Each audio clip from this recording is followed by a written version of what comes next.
sad that you watched the Lorcana dance.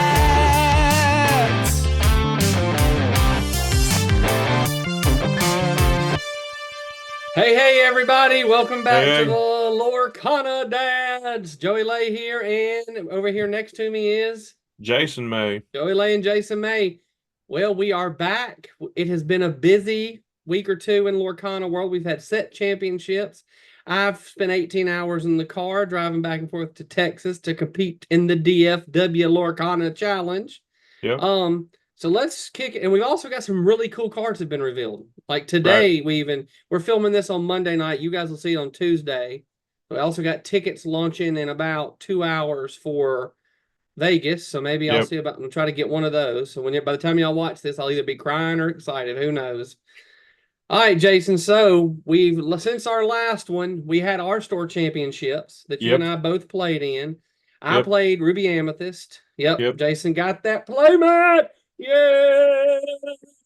That playmat and that card. And I will Mhm. have you know, Jason won't be this forward but Jason split for first and second place. Had he played, I firmly believe Jason would be holding the championship playmat. I mean, I appreciate that, but we won't go that Yeah, far. yeah. Yeah, so we started at what, 2 p.m. 2 p.m. Yep. So I worked the night before 7 p.m. to 7 a.m. Took a nap, woke up at 12 p.m. noon. Got to play and did pretty well. I Mm-hmm. was finished first in Swiss with a 5-0-1, or not, 4-0-1. Yep. You had a Uh, draw? yeah, I drew Oh, with that's what we drew. Brian. Yeah, we drew. Y'all drew to go Yeah, we were after the last guaranteed round one of and two, Swiss. so we Yeah. ended up with a draw just to have that break. Yep. I lost one game in Swiss. Everything else was a 2-0. Yep. And then 6:30 rolled around. We had just finished Top four. the top four. It was 6:30, and I had to be back at work at 7, so Yeah. we negotiated a split. Y'all were playing the same deck too, though, so I think it would have been just Yeah, more based off card draw rather than. Yes, it takes a level of skill, but still, it would be based off a little bit of card draw. yeah. I finished. I had a. I don't remember if I was 2-0 on the ones that I won or not, or if it was 2-1. But I wound my record going into the top 8 cut was 4-1-1. I think I wound up finishing 6th overall. I lost the 2 matches that I lost were to the same person. It was to a Ruby. It was to a mirror match, but more of an aggro Yeah, mirror match. yeah. It's just yeah, Tim. Well, he has more practice with that Yep, deck. he plays that deck really. The aggro of that deck is really, really well, and it's tough to compete with. Yeah, But still, we had great turnout. We had 18 or 19 players, yeah. all 19. locals to see. It's just Hmm. really cool to see our local group grow to what it's been. Yeah, And two of our top 8 were brothers, Weston and Micah, who are yep. 10 and 14, I think. Yeah, I think Weston's 13 or 14. 13 or 14, and Micah's 10, and two heck of players. Like, I was glad I didn't play them in Swiss. So, Yeah. and Micah was the only game loss I had. yep, and he was playing Ruby Amethyst, this crazy evasive aggro deck that was just, Yeah, but he also just played knows it how to very play it. well. He's played it long enough that he knows how to play it. They wound up playing each other in top 8, which I hated to see because who wants to play Yeah, their brother in top 8? right. Um, and they wound up Micah, the 10-year-old, wound up in top 4. So it's just a really fun tournament. We had a great turnout, and I'm really glad to see it growing. I I'll know say we'll get. this. Yeah, go ahead. I played Micah in Swiss. He was my fourth round opponent. And at that point I was 3-0, so it didn't really Yeah. it benefited me to draw the rest of the way because I knew I was going to get into the top 8. So I offered Micah a draw, and he said no.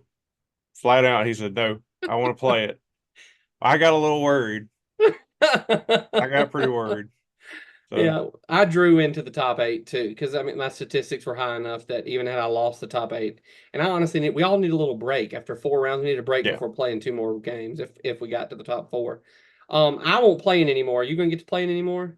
yeah. I'm gonna play in Warrior Saturday. Okay. All right. at Well, Gamer Geeks. Gamer Geeks. I will be in the Dominican. I won a game show last fall, and we're flying out at 7 a.m. Wednesday morning for 5 days of all inclusive. Basically, we're gonna sleep, eat, and have a good time. Drink So bottled water. yes, and brush my teeth with bottled water.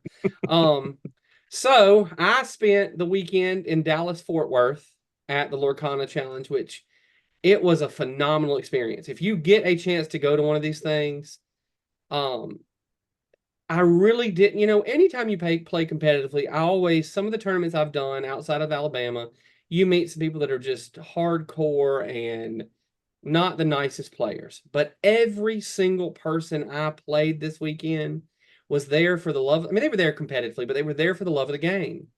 And, I went in with an ruby amethyst deck. And my prayer was first round, please, please, please, please don't play green steel. I sat down at the table. First card he played was Diablo. And I just went, oh, me. He 2-0'd me. So I go on to round 2. I'm going, please don't be green steel. First thing he played, Diablo. But I 2-0'd him. I have no idea how. Never saw Bucky on the field, but I 2-0'd him. Third round was a mirror match. I went 1-1. Fourth round was a red Fossa deck. 1-1 that. And then every other round I played was a red purple mirror match. And we were almost playing the exact same cards every turn. So therefore, it's kind of the thing I've learned about the curse of the 2-round match. Because if I win the first one, you're going to go first the second round, and you're on the play. You're likely going to win if we're playing a mirror match. So then if we'd had that third match, I think I would have 2-1'd all those matches. But it was so funny because like one game, castle, me. I played a castle. They played a second castle. I played a second castle. And we were just going back and forth. And almost every mirror match was like that. So I think I finished dead like 1,250 to 1,300 out of 2,000 people. Second day, I played in a different tournament. The deck was still Ruby Amethyst. First round, I played Blue Steel. A guy playing a modified, not Blue Steel, Red Blue. He had modified it a little bit, but by turn 8 or 9, he had over 12 ink and could play anything you pulled. He was playing Great Stone Dragon, was bouncing stuff back to his hand. I mean, any of these matches, I held on for a long, long time. But if I was playing blue, if I was playing anything steel blue or red blue, I'd get to about 13 lore, and then I couldn't pass it. I played a variation on the Bucky Steel deck. Jason, you'll like this one. I had 2 castles on the table. They had 3 characters on board, or 3 or 4 characters on board that were all low cost. They couldn't take out a castle. I knew they couldn't, so I played 2 of them. He plays Cricky the next turn. Oh, Cricky gives everybody +3. I mean, yeah. that was what was cool to me. The best part of this tournament was seeing people, and I learned so much. Like, I couldn't get upset about losing because I learned so much as a player this weekend. Like, the modifications people made on these meta decks that really just edged them up ever so slightly. The Ruby Amethyst were all the same deck. Let's be real. It was the exact deck that everybody was playing. But the green stills I saw, almost every one of them was modified. The blue stills were modified. The red blues were modified. But that Cricky coming down, I was like, man, that was a good addition. I'd never seen that played. He took out both castles in one turn. I had thought about playing him in mine, but it just couldn't fit. I thought I had him. I thought, yeah, 2 castles. Boom, boom. Cricky. I said, oh, me. It was just really cool. There was people from all over the world. I mean, I played a guy who there was a little bit of a language barrier, but you could tell he hadn't played a lot. So I taught him a lot. It was just, I just really can't. It was really, I went in expecting it to be very like, oh, we're all here to play, but everybody was there to help each other. It was just That's what a really I've cool heard experience. I mean, TCGs are going to bring people that are, tryhards. Yeah. But it feels like this community is a bit different. Yep. I'm not really sure because you hear a lot of people joke about, making sure people wear deodorant and stuff like that. And I've never really encountered anybody that was well like that. funny you should say that. the bathrooms in this place, and I guess it's because it was 2,000 people there. Yeah. But oh man, it was the bathrooms. The smell of the bathrooms was the only thing I could complain about. They were all really small though, like 3 urinals and 2 stalls in all the bathrooms, and Yeah, that's on the convention that's center. not a lot for 2,000 people or more Yeah. because I mean that place was packed. I'll throw up some pictures as you're listening to me ramble. I didn't take many because honestly, you're playing a ton of Lorcana. You're playing, and I don't know. I went into it really excited about the 2 game matchup, but once you play in it, it's very different. Like Yeah, a lot of it draws. leads unless you are just, and I consider myself a decent player, but unless you are just really know and get the best draw, it leads to so many draw cities. I mean, it's draw city all over the place. It makes it hard to climb back into the standings Yes. Well, once you kind of drop down, yep. unless you're 2-0 in the rest of. Well, that's what somebody pointed out to me is in that 9 round 2 game format, if you a 205 matches, you're going to be on the bubble. You're going to be close.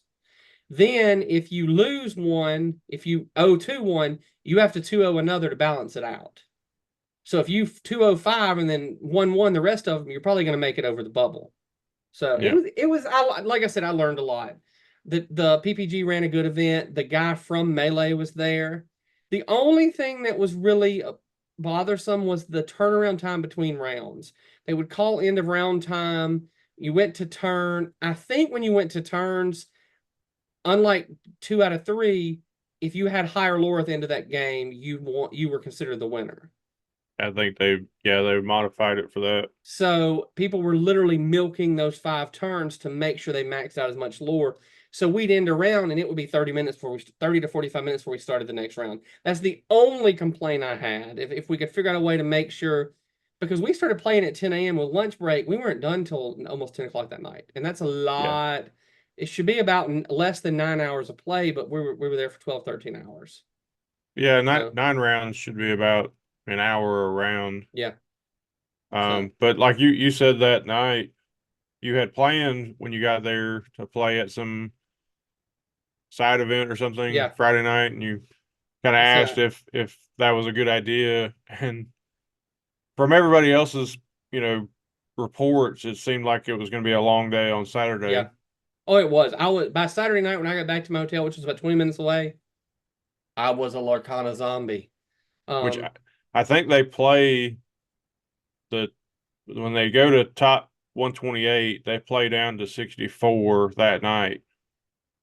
no, So they if cut us you to so at the end of 9 rounds, they just take the top 64. There's no playing down to it. okay, So the next morning, it's 64. It's they play it. They actually do it in a bracket the next day.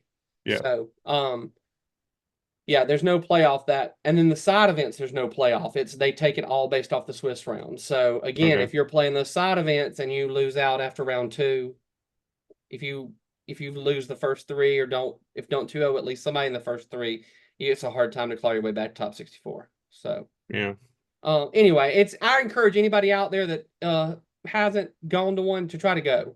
The other thing that was really cool, and I didn't tell you this yet, Jason. So I had my Lorcanadfw stuff on, and I think 2 of my 7 people were like, "Hey," I was like, "Follow the channel." They were like, "Hey, I already follow you. I'll watch you." It was really kind of cool to meet a few people that watched us and knew the Lorcanadfws that's existed. cool. So, and then to just it really is an all. I mean, there were people of all ages. Men, women, kids. There were like 10-year-olds playing in the tournament. It was really cool. Like or whatever the age cutoff is, but there were kids playing. Yeah, So anyway, it was awesome. It was a lot of driving, and I'm beat, yeah. but Dallas is a bit, which you had talked about going from North Carolina over there, and yeah. that would have been pretty I rough. always have a lot of dreams, Jason, but usually once I get a day or two to think about it, I can work it out to not do it for myself. You had talked about driving to Vegas, and I was glad when you texted me showing me plane ticket prices. Well, if you decide That's if you can find something to sell like that bail you pulled to go, we can yeah, split a hotel room. It'll be a lot cheaper. You yeah. know, I just can't swing it with this I new got job. you. I know. So these were I was just going to show these. Actually, this was I got for tickets. So, that's the Rapunzel. She's kind of cool. The Yeah, I dragon, like that card. the dragon fire is my favorite artwork. Hmm. Um, So that just you can't really see it in a picture, but the foiling on Yeah. it is absolutely beautiful. And then the promo Flotsam and Jetsam Blossom was, and Jetsam. yeah. And PPG ran a really good event. Like Yeah. it was just really having the guy from Melee there. They had the lady that was in charge of organized play for Ravensburger there. They had a villainous tournament. Just and hearing her talk about how they want to do more events next year, which I heard her say, it's just there's so many people that want to play, which is cool. Yeah.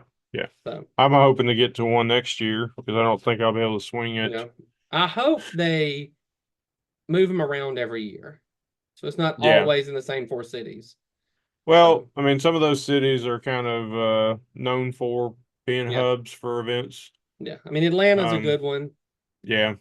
So, Yeah, I can see them maybe moving to Charlotte or yeah, something for the Southeast. yep, Um, and then, Chicago's going to keep one, I imagine, unless they go to like St. Louis or yeah, something like that. And then Dallas, yeah, it's central. So yeah.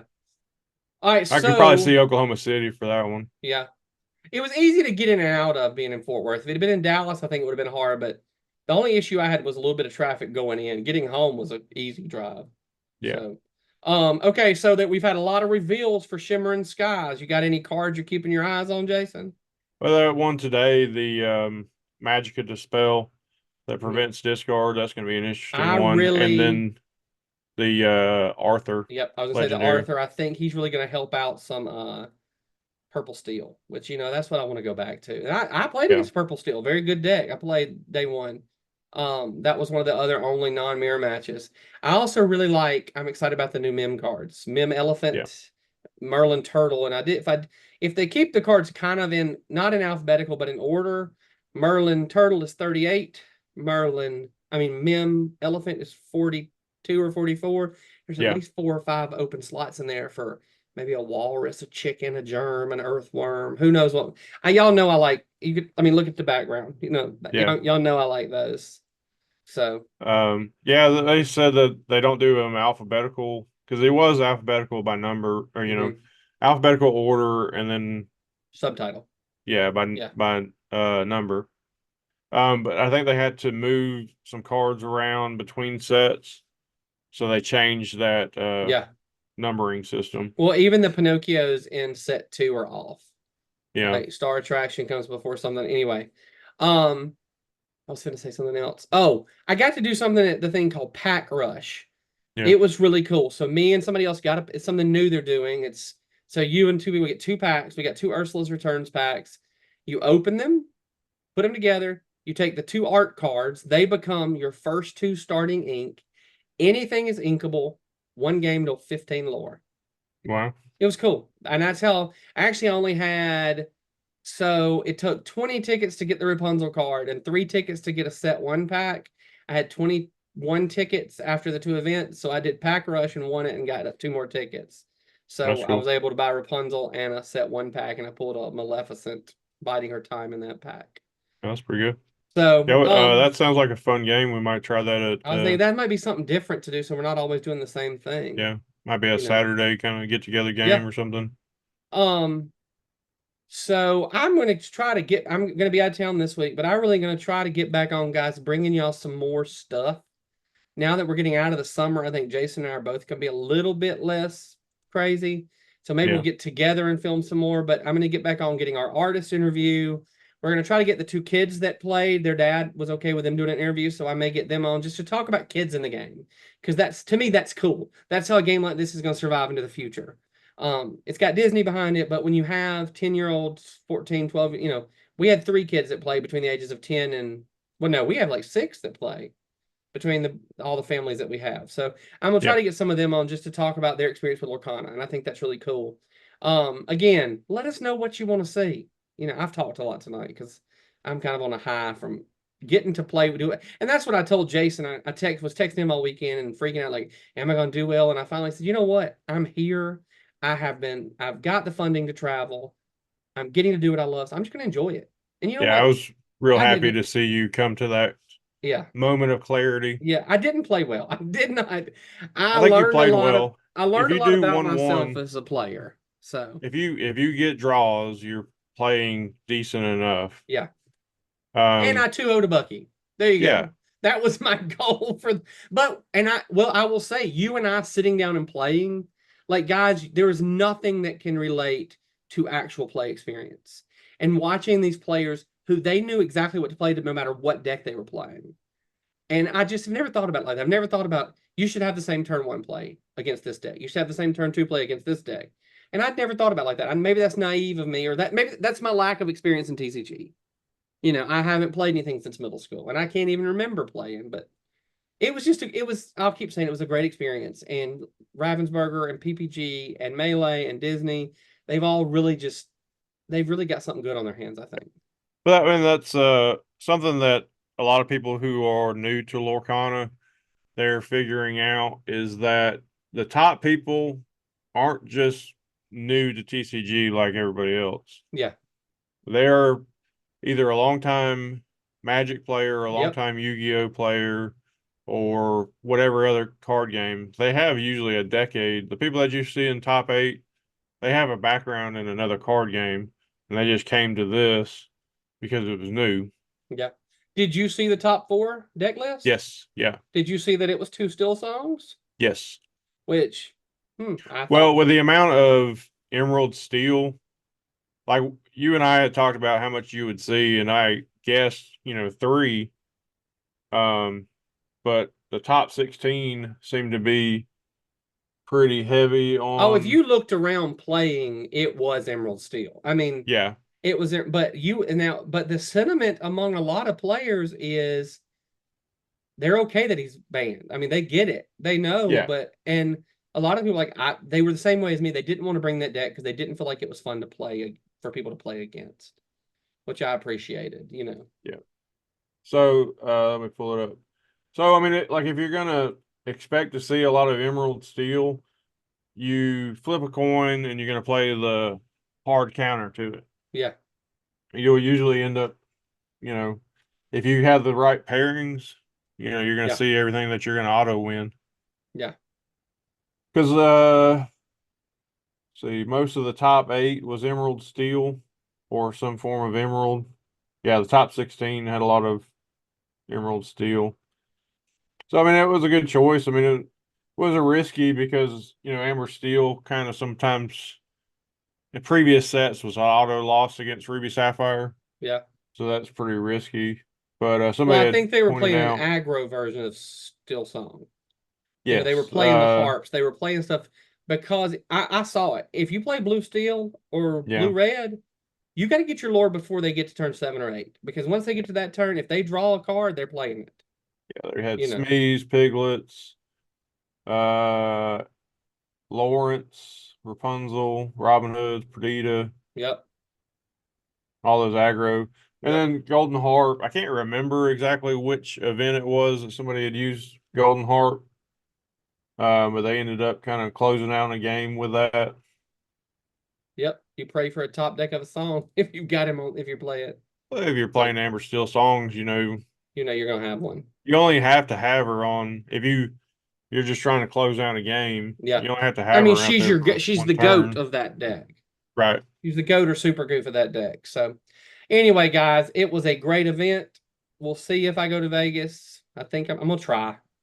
I found some flights out of Atlanta where I can fly round trip for less than $200, which I spent over $100 in gas getting there and back this weekend. So Yeah. you know. Anyway, well, we will see y'all sometime in the next week. Y'all keep playing the game. Yeah. Good talk to you, Jason. I won't be at League Thank this you. week, but sorry, I talked a lot tonight. No, it's fine. So anyway, we'll get this That's how video our up for you dynamic guys. is. Yep. I missed the in-person dynamic. I feel like we were funnier in person. Yeah. So we got to That's get just back at some point to do that. the logistics are so hard right Yep. now, but with me getting a whole lot more day shift Monday through Friday kind of work, maybe work out better. Okay. All right, guys. Well, thank y'all for tuning in. We'll see y'all next week. All right, Bye. thank you. Bye-bye. Bye.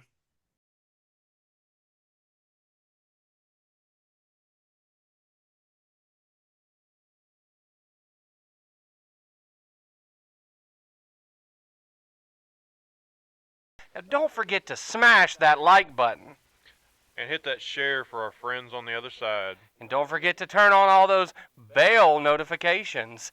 And we'll see you on the next video.